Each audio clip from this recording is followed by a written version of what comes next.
Hi everyone, welcome to my YouTube channel, and today's video is going to be how to install custom content and mods on The Sims 4. It's pretty easy, but I thought I'd just make a quick video to show you just in case you were confused. So the first thing, obviously, you're going to want to do is find your custom content. So I'd recommend going on Tumblr or Pinterest. One of my favourite Tumblrs is Lil Simsy's Tumblr. She posts a lot of things that she finds. So today, I'm going to be installing this. This is just a hair by Sims Trouble. It's called the Catherine hairstyle. So as you can see, it's pretty self-explanatory. One of the things you might not realise that you need to remember is that it has to be compatible to the packs that you have. For example, if you only have the base game, you need to make sure it says base game compatible, but if it says requires city living, for example, you need to have city living, otherwise it won't work in your game. So now I've seen this piece of custom content and I've checked that it's going to work in my game, I can click the download link and it'll redirect you to one of the download sites. Patreon is probably the easiest to use because you can literally just click on this link here and it will download straight into your downloads bar. Sims File Share is also a really good one. Could also direct you to Sims Resource, which makes you wait 10 seconds to download it if you don't have a subscription, or another download site like OneDrive.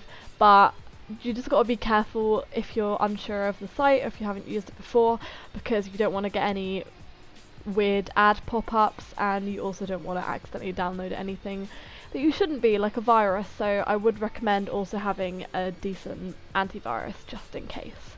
So now I've clicked the download link and I've downloaded it to my downloads bar. I'm just going to show it in the folder, and here it is. And then you could drag it, because I have my mods folder here because I drag so many things into my mods folder.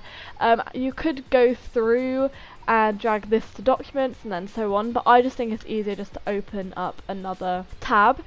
Once you've done that, you can just go into documents and then electronic arts, The Sims 4, and then into the mods folder.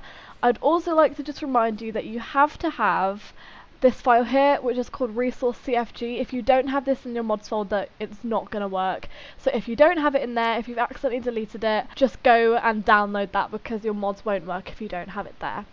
So now you've done that, you can literally just drag over your mod into your folder and you can close down this.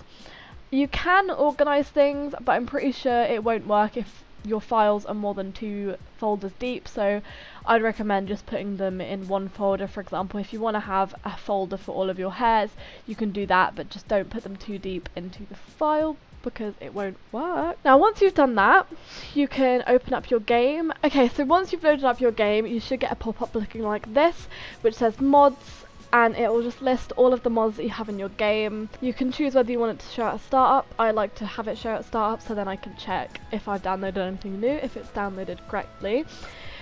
The first time that you put mods into your game, you're going to need to go into other and enable custom content and mods, and if you have any script mods, you also need to enable this, but I don't have any script mods, so I don't need to do that. But yeah, you need to make sure you click this, otherwise mods don't work and then you're going to have to restart your game.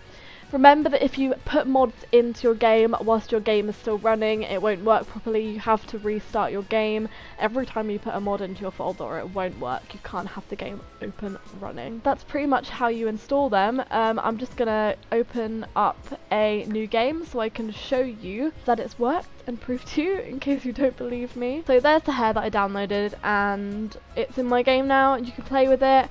Obviously you might need to like test a few things if you got things from websites that you don't already know and trust. Sometimes they end up glitching out. So thank you guys so much for watching. I hope this video helped you out, and I'll see you in the next one. Bye guys.